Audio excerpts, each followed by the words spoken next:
S'il vous plaît, ne vous faites pas avoir par toutes ces fausses agences d'immigration.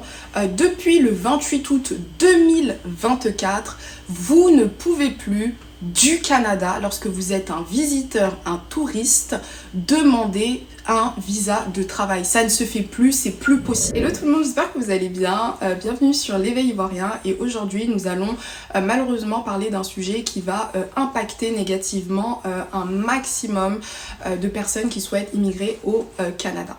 Il faut savoir que depuis le 28 août 2024, il n'est absolument plus possible d'obtenir un visa visiteur ou touristique, de venir au Canada et de pouvoir l'échanger en visa de travail.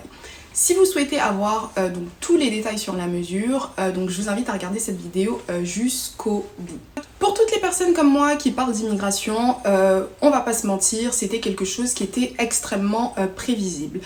Faut savoir que depuis quelques semaines, quelques mois, le gouvernement du Canada démontre que malheureusement, il ne souhaite plus faire venir autant de monde après avoir littéralement ouvert les frontières du pays à des millions de personnes après le Covid. En réalité, donc avant 2020, il était absolument impossible de venir au Canada avec un visa visiteur et de pouvoir faire une démarche administrative pour pouvoir échanger ce permis visiteur ou touristique en permis de travail ou autre. Après 2020, ils se sont rendus compte que donc avec la crise du Covid, il y avait énormément de personnes qui n'avaient pas pu venir au Canada. Ensuite, bref, effet boule de neige, décision politique, il y a. Et donc, ils ont décidé de faire en sorte que de plus en plus de personnes puissent accéder au pays. Et l'une des mesures qui permettait, qui a notamment aidé énormément de personnes à venir au Canada, notamment les personnes qui n'ont pas assez de moyens pour faire un visa d'études ou les personnes qui ne sont pas du tout éligibles à un permis de travail ou la résidence permanente, c'était d'offrir la possibilité de venir en visa donc touristique et d'échanger ce visa à l'intérieur du Canada en permis de travail fermé avec une entreprise. Avant 2020, il était déconseillé d'arriver à l'aéroport du Canada en tant que visiteur et d'avoir ne serait-ce qu'un CV dans son sac ou dans sa pochette, etc. Il fallait absolument faire comprendre à l'agent d'immigration, l'agent douanier que vous aviez en face de vous, que vous alliez venir au Canada pour effectuer vos vacances, pour effectuer une visite à un membre de votre famille et qu'après cette visite, vous alliez tout simplement quitter le pays. En plus de ça, c'est que l'avantage du Canada, c'est que c'est un pays qui offre des visas touristiques qui sont quand même assez longs. Donc la majorité des gens ayant des visas de visite, de tourisme, généralement ont un minimum de 6 mois et voire même un maximum de 3 ans, voire 5 ans. C'est-à-dire que pendant une longue période, vous avez la possibilité de faire des va-et-vient, donc entre le Canada et votre pays d'origine sans être inquiété. Par contre, la seule condition, c'était de ne pas chercher du travail, de ne pas avoir l'intention de rester au Canada, ainsi de suite. Lorsque le gouvernement, après 2020, a décidé de donner cette possibilité à des personnes de pouvoir échanger leur visa touristique en visa de travail, ce qui s'est passé, c'est que beaucoup de personnes ont pris cette mesure à la légère en pensant que c'était extrêmement facile de trouver une entreprise qui allait du Canada les sponsoriser. Ce qui s'est passé, c'est que malheureusement, très peu d'entreprises voulaient offrir des visas de travail fermés, ce qui a créé en fait des personnes qui étaient venues légalement au Canada avec un visa touristique, des personnes ayant des visas touristiques avec l'intention de rester au Canada, car c'était légal et que c'était autorisé par le gouvernement, et finalement des personnes ayant ces visas et ayant l'intention de rester au Canada qui malheureusement n'avaient plus de possibilité, d'opportunité de pouvoir rester. Donc en fait le projet il était bafoué de A à Z. Ce qui s'est passé c'est qu'il y a énormément de visiteurs aka de touristes, aka de personnes ayant cette intention de rester au Canada qui ont eu l'idée tout simplement de demander le statut de réfugié. C'est ce qui en fait a fait de telle sorte que le gouvernement du Canada au 28 août 2024 a décidé de stopper cette mesure. Je vais essayer de vous retrouver un article qui indique que un quart des demandeurs d'asile au Canada récents étaient en réalité des personnes qui étaient venues avec un visa touristique. Il faut savoir qu'il y en a même qui, dès l'aéroport, à leur arrivée avec leur visa touristique, demandaient le statut d'asile. Donc en réalité, on va vraiment pas se mentir, mais ceux qui ont fait de telle sorte que le gouvernement du Canada rétropédale dans la mesure, c'est les personnes qui ont profité du système. N'oubliez pas que le Canada, c'est pas la France, c'est un pays qui ne souhaite pas avoir des immigrants qui sont dépendants de son système, dépendants de sa générosité, dépendants de son système social.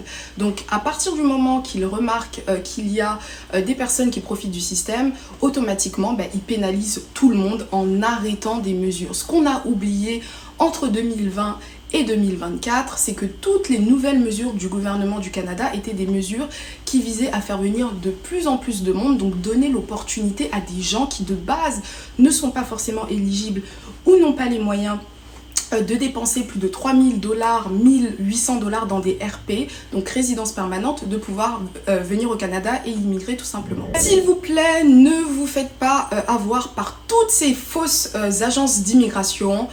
Depuis le 28 août 2024, vous ne pouvez plus du Canada, lorsque vous êtes un visiteur, un touriste, demander un visa de travail. Ça ne se fait plus, c'est plus possible. C'est-à-dire que tout de suite, vous avez un visa touristique, vous devez rentrer dans votre pays d'origine à la suite de votre visa.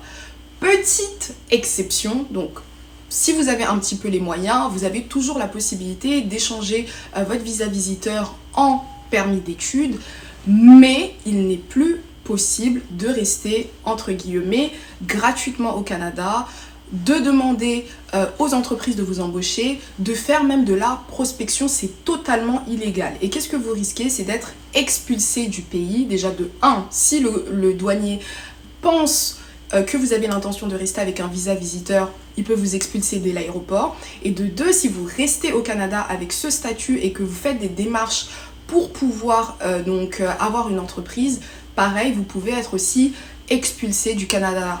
Faites super attention, mais ne vous faites pas arnaquer. Il y a toujours des pages, des fausses pages d'immigration qui vous font croire que c'est possible. Tout est indiqué sur le site du gouvernement du Canada. C'est absolument plus possible, et ce jusqu'à nouvel ordre. Il y a même des personnes qui indiquent que en fait cette mesure de base, elle était censée être potentiellement prolongée jusqu'en 2025, mais à partir du moment que le gouvernement du Canada a décidé de mettre fin à cette mesure, c'est qu'il y a quasiment aucun espoir que dans le futur proche, ce soit de nouveau possible. Si actuellement vous avez des dossiers de visa visiteur en cours, sachez que malheureusement, même si votre dossier a été appliqué avant le 28 août 2024, vous ne pourrez pas rester au Canada après l'acceptation de votre visa visiteur. Vous allez devoir rentrer chez vous. Est-ce que selon moi c'est une bonne mesure? Oui et non. Oui, car on va pas se mentir, il y a beaucoup de personnes qui ont profité du système, je suis la preuve vivante. Il y a énormément de personnes qui m'ont contacté m'expliquant qu'ils étaient littéralement dans des problèmes parce qu'ils avaient décidé de faire ce choix de venir en visa visiteur et finalement qu'ils n'arrivaient pas à trouver une entreprise. Donc en réalité, à cause de cette exemption, il y a énormément de vies qui ont été brisées. Des personnes qui sont venues avec l'intention de rester au Canada en pensant que c'était simple et finalement ils se sont retrouvés face à plein de systèmes, face à des entreprises qui ne veulent pas les embaucher, face à des employeurs aussi littéralement qui leur font croire qu'ils vont faire des visas pour de l'argent, puis finalement ils les font pas, puis finalement en gros c'était du gros n'importe quoi. Et je dirais aussi que non, c'est pas forcément une bonne mesure parce qu'on va pas se mentir, ça permettait à certains profils, certains talents de pouvoir accéder au Canada pour peu cher. Voilà, parce que le visa visiteur, on va pas se mentir, ça coûte pas beaucoup d'argent, donc moins de 300 $. Et donc, vous avez la possibilité d'essayer plusieurs fois si jamais vous êtes refusé. Alors qu'une résidence permanente via le volet Entrée Express, c'est énormément d'argent. Donc pour une personne seule, c'est beaucoup plus de 2200 $ que vous allez devoir payer si jamais je compte les frais de visite médicale, si je compte les frais de test de langue, ainsi de suite. Et lorsque votre résidence permanente elle est refusée, c'est c'est un trou financier pour certaines personnes, et il y a beaucoup de refus, on va pas se mentir non plus. Voilà. La théorie reste la même, les gens aiment beaucoup faire n'importe quoi, ce qui fait que malheureusement, lorsqu'on fait n'importe quoi, on gâche pour les autres. Moi, c'est ce que je dis toujours. Ceux qui sont impactés, malheureusement, c'est ceux qui ne pourront plus venir grâce à cette exemption et qui n'ont même pas eu l'opportunité d'avoir ce visa visiteur, venir au Canada et tenter leur chance dans l'obtention d'un visa de travail. Alors que si tout le monde respectait les règles comme il se doit, c'est-à-dire je viens au Canada en visiteur, je cherche mon entreprise, si jamais je trouve pas d'entreprise, je rentre dans mon pays et dans tous les cas j'ai un long visa donc je peux faire des va-et-vient, il n'allait pas prendre une mesure aussi drastique que d'annuler cette opportunité, parce que c'était une opportunité notamment pour toutes les personnes qui viennent de pays un petit peu plus pauvres et qui n'ont pas la possibilité d'avoir énormément de chances de venir au Canada. On va vraiment pas se mentir.